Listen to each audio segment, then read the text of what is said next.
The late afternoon sun cast long, dramatic shadows across the worn cobblestones of 6th Street in Austin, 1898.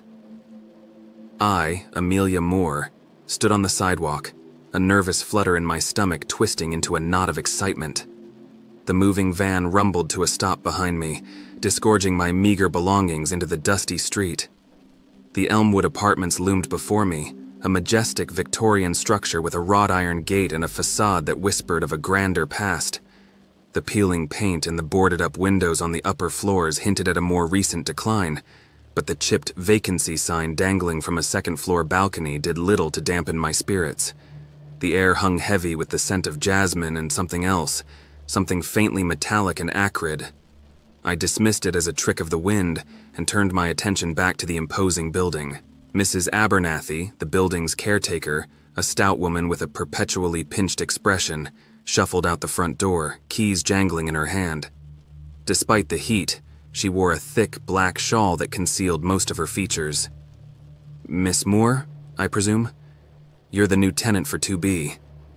Her voice was a dry rasp, as if sandpapered by years of complaints. I nodded, my smile reaching my eyes. "Yes, that's me. Thank you for having me." She grunted and unlocked the heavy oak door, revealing a dimly lit hallway. The air inside was stale, carrying the faintest echo of something floral and longueuil. A shiver ran down my spine, momentarily erasing the warmth from the afternoon sun. Mrs. Abernathy led me up a creaking staircase, the worn wooden steps groaning under our weight. As we ascended, I noticed faded portraits lining the walls.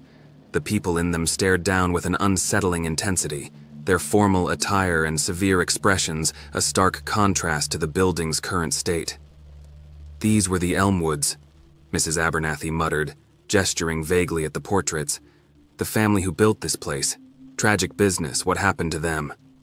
Before I could pry for more information, we reached the second floor. Apartment 2B sat at the end of the hallway, a single gas lamp flickering outside the door, casting an eerie orange glow.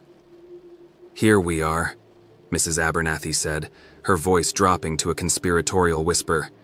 "Keep to yourself, Miss Moore. That's the best advice I can give you." With that cryptic warning hanging in the air, she handed me the key and scurried back down the stairs, leaving me standing alone in the dimly lit hallway. The metallic tang I'd smelled earlier was stronger here, a faint coppery tinge that seemed to cling to the air like a ghost. Taking a deep breath, I unlocked the door and stepped inside. The apartment was surprisingly spacious, boasting high ceilings and large windows that offered a view of the bustling 6th Street below. Despite the spaciousness, a sense of oppressive darkness hung in the air. Sunlight slanted through the dusty panes, illuminating motes of dust dancing in the stale air. The walls were painted a faded emerald green, cracked and peeling at the edges. A heavy velvet curtain draped across the single ornately framed mirror on the opposite wall.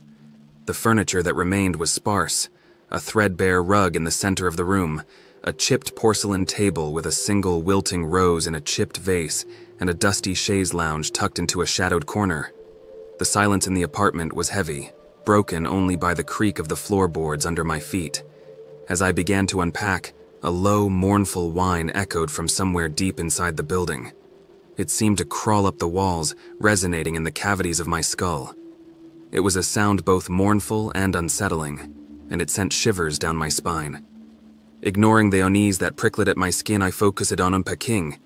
As the afternoon sun dipped below the horizon, shadows stretched long and menacing across the room. With a C, I lit a lamp on the table, the warm glow pushing back the gloom momentarily.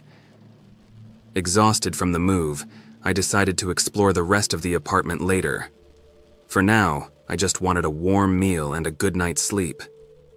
As I unpacked the box containing my cookware, a loose floorboard near the wall caught my eye. Curiosity piqued, I knelt down and peered into the gap. To my surprise, a small, tarnished silver locket lay nestled in the dust. I reached in and retrieved it, careful not to touch the cold metal with my bare skin. The locket was engraved with a swirling, ornate monogram. A.E. My heart skipped a beat. Was this a relic of the Elmwood family? A morbid curiosity tugged at me. Maybe it held a clue to the tragedy Mrs. Abernathy had mentioned. Cautiously, I pried the locket open, revealing a faded photograph inside. A young woman with fiery red hair and piercing blue eyes stared back at me. Her face was etched with a sadness that mirrored the mournful whine that echoed through the building. Underneath the photo was a single dried rose, its crimson color mirroring the one in the vase on the table. A sudden chill swept through the room, extinguishing the lamp in a puff of smoke. The darkness was absolute, the silence broken only by the frantic pounding of my heart. Fear coiled in my stomach, icy and constricting. "Who's there?" I whispered, my voice barely audible in the thick silence. A faint scratching sound came from the shadowed corner behind the chaise lounge. My breath caught in my throat. Something was moving there, something unseen. I fumbled for a match, striking it with trembling fingers. As the flame flared to life, I cautiously approached the corner, the locket clutched tightly in my hand. Nothing. Only an empty chaise lounge shrouded in dust and darkness. Relief washed over me, momentarily erasing the chilling encounter. Or was it just my imagination, fueled by the unsettling atmosphere of the apartment?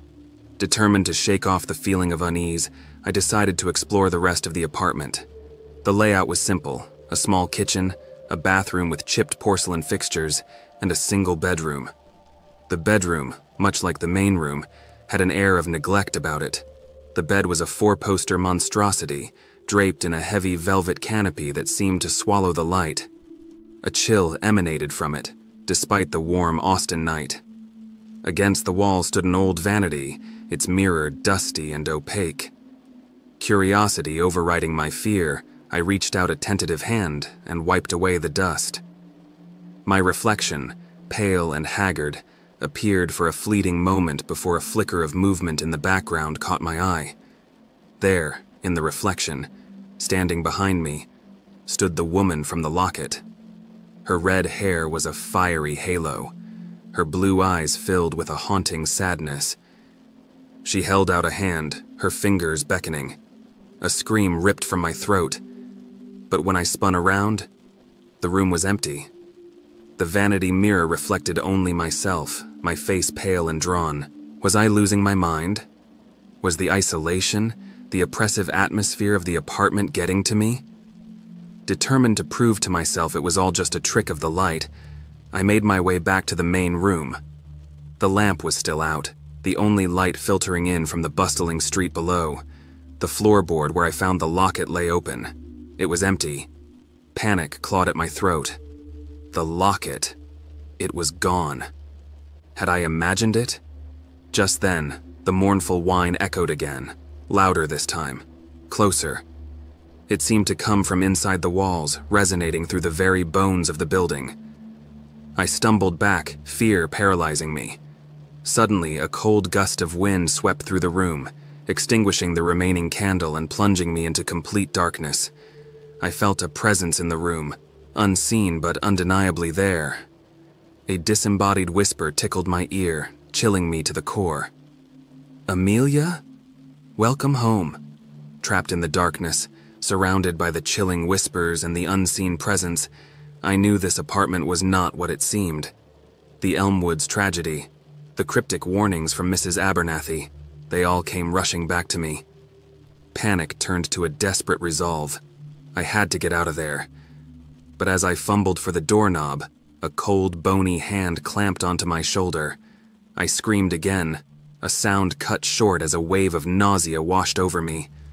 The world spun, the room dissolving into darkness. I awoke with a gasp, sunlight streaming through the dusty window. My head throbbed, nausea churning in my stomach. Was it all a dream? A quick glance around revealed the room bathed in golden morning light. The chaise lounge stood empty, the vanity mirror reflecting only my own face. The metallic tang was gone, replaced by the familiar scent of morning air. But on the floor, next to the bed, lay the silver locket, glinting in the sunlight. The inscription on it, A, seemed mockingly familiar. Terror mixed with a morbid curiosity. Maybe it wasn't a dream, maybe this was the beginning. The day wore on, and the unsettling events of the night gnawed at my sanity. The locket, a cold weight in my pocket, felt like a piece of the building itself, a promise of something sinister lurking just beneath the surface.